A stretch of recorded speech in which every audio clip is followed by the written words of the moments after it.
여러분 한 주 동안 안녕하셨습니까? 목회드 연구소의 김지아입니다. 우리가 일상생활을 살아가면서 여러 가지 그 감정들을 많이 느낍니다. 이 감정 가운데서 이제 외롭다 이런 감정을 좀 많이 느끼는 경우도 많이 있습니다. 특히 현대인들이 이제 외로움을 좀 많이 느끼는데요.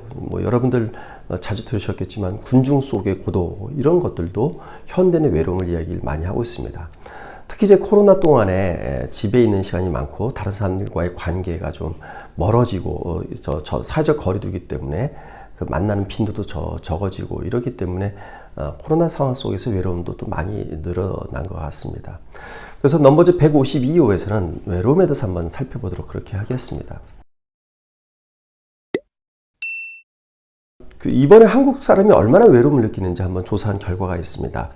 나는 평소 일상생활에서 외로움을 느끼는 편이다. 이런 항목에 대해서 55%의 사람들이 동의하고 있습니다. 그러니까 한국인들의 절반 이상이 평소 외로움을 느낀다. 이렇게 이야기를 하고 있는 거죠.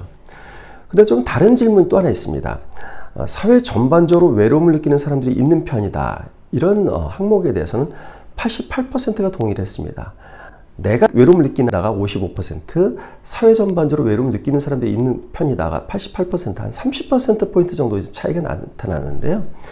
이게 무슨 의미냐면, 우리가 보통 설문조사를 할 때 개인의 어떤 프라이버시라든지 개인이 밝히기 싫어하는 이런 민감한 문제라든지 이런 거는 이제 본인에게 직접적으로 질문하는 경우도 있지만 다른 사람들은 어떠냐 이렇게 물어서 간접적으로 측정하는 경우도 있습니다. 이번 경우도 그렇게 봐도 될 것 같습니다. 그러니까 내가 외롭다 이렇게 생각을 하고 이런 응답을 하게 되면 왠지 자기 자신이 좀 사회에서 굉장히 소수자 입장에 있는 것 같기도 하고 좀 뭔가 부족하다고 이런 느낌도 있을 수 있다는 것 같고요. 그래서 다른 사람들의 경우를 물어봤을 때 높게 나온 거가 바로 이런 차이로 보여집니다. 이렇게 보면 어쨌든 우리 사회 속에서는 외로움이 굉장히 확산되어 있고 굉장히 외로움이 많이 퍼져 있는 이런 사회로 볼 수 있겠습니다. 그럼 외로움을 느끼는 이유는 무엇일까요? 한번 이유를 살펴봤는데 이유를 살펴보면 좀 재미있습니다. 우리가 보통 외로움을 느낀다 이럴 때는 몇 가지 경우들이 그 머릿속에서 연상이 됩니다. 첫 번째로는 그냥 혼자 있는 경우죠. 특별히 할 일이 없이 혼자 있는 경우에 좀 내가 외롭다 이렇게 생각을 하는 경우들이 있을 수 있고요. 그리고 내 친한 친구라든지 내 애인이라든지 이런 사람들하고 이별했을 때도 굉장히 외로움을 좀 많이 느낄 수 있을 것 같습니다. 근데 이런 외로움과 달리 현대인이 느끼는 외로움은 좀 다른 양상을 보이고 있습니다. 외로움을 느끼는 이유를 한번 좀 보시면요. 가장 큰 이유가 경제적 여유가 없어서라고 응답한 비율이 38%입니다. 좀 이상하지 않습니까? 경제적 여유가 없는 게 왜 외롭다고 그럴까요? 근데 이와 연관된 보기가 또 하나 있습니다. 응답 보기 보시면 다른 사람들의 행복한 모습과 비교돼서 외롭다 이렇게 응답한 비율도 한 30%로 상당히 높게 나타났습니다. 물론 딱히 만날 사람이 없다는 느낌이 들어서 마음을 터놓을 사람이 없어서 이렇게 응답한 비율도 30% 정도가 나왔기 때문에 이것도 굉장히 중요한 이유긴 하지만 경제적 여유가 없어서와 다른 사람들의 행복한 모습과 비교돼서 이렇게 응답한 비율이 가장 높다는 사실은 현대인의 외로움이 우리가 생각하는 전통적 외로움과 좀 다른 특징이 있다는 것을 알 수 있게 합니다. 그 특징이 뭐냐면 결국 다른 사람들과 비교 의식에서 외로움을 느낀다는 점입니다. 현대사회는 굉장히 경쟁사회라고 이야기를 합니다. 그러니까 이런 경쟁사회 속에서 내가 남들보다 뒤처지지 않는 것이 사회적 생존을 위해서 굉장히 중요하죠. 근데 이런 경쟁사회 속에서 내가 남들보다 뒤처진다면 나는 다른 사람들로부터 멀어지게 되고 그것이 꼭 외로움을 느끼게 하는 원인으로 작용한다는 것을 알 수 있습니다. 그 다음에 두 번째로는 아까 말씀드렸지만 만날 사람이 없어서 마음을 터놓을 사람이 없어서 이런 응답이 많이 나옵니다. 근데 이것도 약간 좀 이상합니다. 왜냐하면 우리는 현대사회를 살아가면서 수많은 사람들과 관계를 많이 맺습니다. 전통사회는 제한된 지역사회에서 제한된 사람들과만 관계를 맺지만 현대사회는 굉장히 많은 사람들과의 관계 속에서 사는 것이 우리 현대인입니다. 그리고 이거는 리얼월드, 현실 세계뿐만 아니라 가상공간, 온라인 상에서도 다른 사람들과 수많은 관계를 페이스북이라든지 인스타그램 통해서도 많이 맺습니다. 그럼에도 불구하고 만날 사람이 없거나 마음을 터놓을 사람이 없다고 그런다는 것은 현대인들이 수많은 사람들 관계 속에서 느끼는 외로움을 이야기해 준다는 점에서 현대적인 외로움의 특징을 나타낸다고 하겠습니다. 이렇게 외로움을 느끼는 이유를 연령별로 보면 상당히 차이가 나타나고 있습니다. 먼저 20대가 외로움을 느끼는 이유는 보면 가장 중요한 이유가 다른 사람들의 행복한 모습과 비교가 돼서 이 이유가 가장 중요한 이유였습니다. 두 번째 이유가 경제적 여유가 없어서입니다. 그러면 왜 20대가 다른 사람들의 행복한 모습과 비교가 돼서를 가장 중요한 이유로 언급을 했을까요? 20대는 이제 사회에 진출을 앞두고 있고 혹은 사회에 갓 진출한 사람들입니다.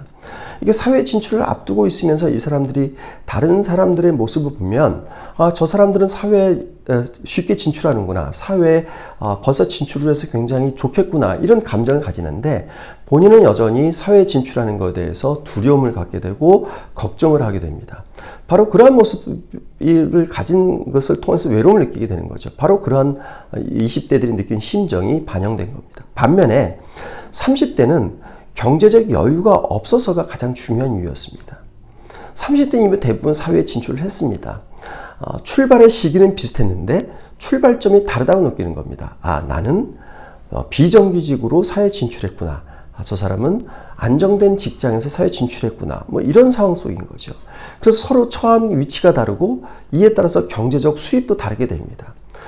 바로 이러한 차이들 통해 가지고 30대들은 내가 저 사람들과 다르다는 인식을 갖게 되고 난 저 사람들보다 못하다는 인식을 갖게 되면서 이 사람들이 더욱더 위축이 되게 되는 겁니다. 바로 이러한 위축감 속에서 외로움을 느끼는 것이 30대라고 볼 수 있습니다. 반면에 40대와 50대는 마음을 터놓을 사람이 없어서 이게 가장 중요한 이유로 등장을 하게 되는 겁니다. 40대와 50대는 예전 학창시절의 친구들이 40대와 50대가 되면 사회적인 그런 차이가 많이 벌어지게 됩니다. 그리고 사회 속에서 만난 사람들은 경쟁 관계이기 때문에 이들과 마음을 터놓고 이야기할 수 없게 됩니다.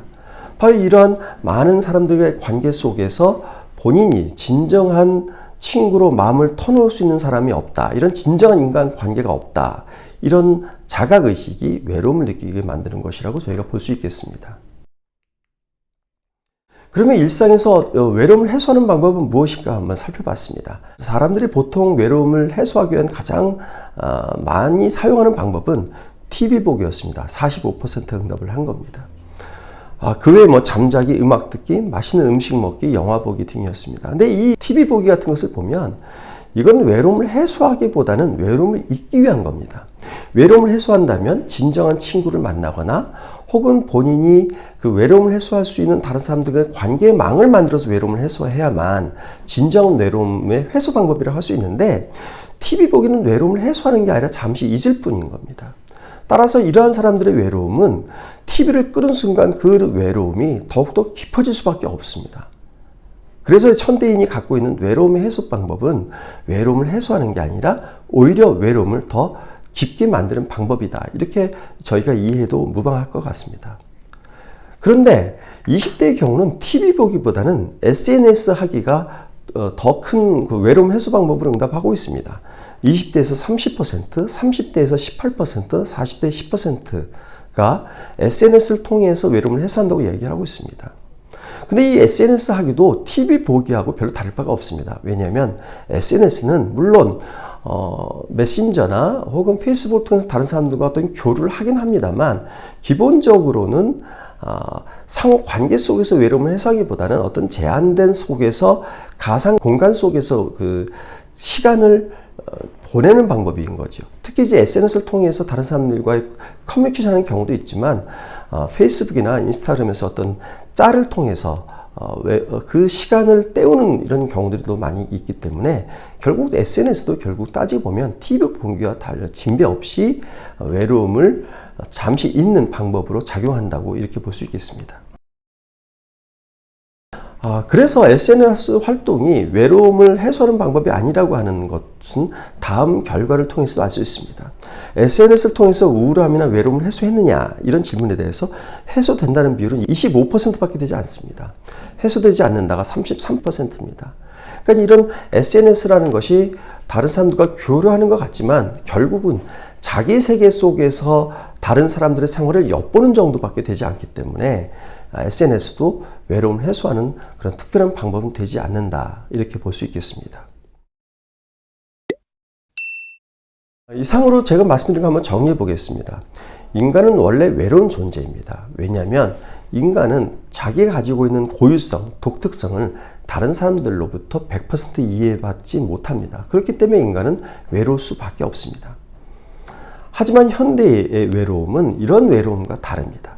현대 외로움은 제가 앞에서 말씀드렸지만 사회적인 외로움입니다. 사회적으로 다른 사람들과의 관계 속에서 내가 뒤진다고 느꼈을 때 외로움을 느끼거나 사회 속에서 진정한 인간관계가 없다고 느꼈을 때 외로움을 느끼는 거기 때문에 현대 외로움의 특징은 사회적인 외로움입니다. 따라서 이런 사회적인 외로움은 사회적인 소외를 해소해 줘야만 사회 전반적으로 외로움 현상이 줄어들 수 있습니다. 경제적으로 어려운 사람들을 좀 없게 하는 것, 이들을 도와주는 것, 이런 것들이 굉장히 중요한 방법들입니다. 그리고 경쟁사회 속에서의 형식적인 인간관계가 아니라 이 가운데서 소수라도 나오고 진정으로 마음을 터놓고 지낼 수 있는 이런 사람들을 만들어주는 것, 이것들도 사회적인 소외를 줄이는 것이고 결국 사회적인 외로움을 줄이는 방법들입니다. 바로 이런 점에서 교회가 사회적 소외를 줄일 수 있다고 생각이 됩니다. 사회적으로 외로움을 느끼는 사람들이 그 교회로 와서 이 외로움을 해소할 수 있고 이 외로움을 다른 사람들의 관계 속에서 충족시켜 줄 수 있는 역할을 교회가 할 수 있다고 됩니다. 교회가 이런 분들을 위한 쉼터가 되어야 되고 이러한 분들을 위한 친구가 되어야 되는 역할을 더욱더 강화해야 된다고 생각이 됩니다. 그러려면 교회가 이분들을 있는 그대로 이해를 해줘야 됩니다.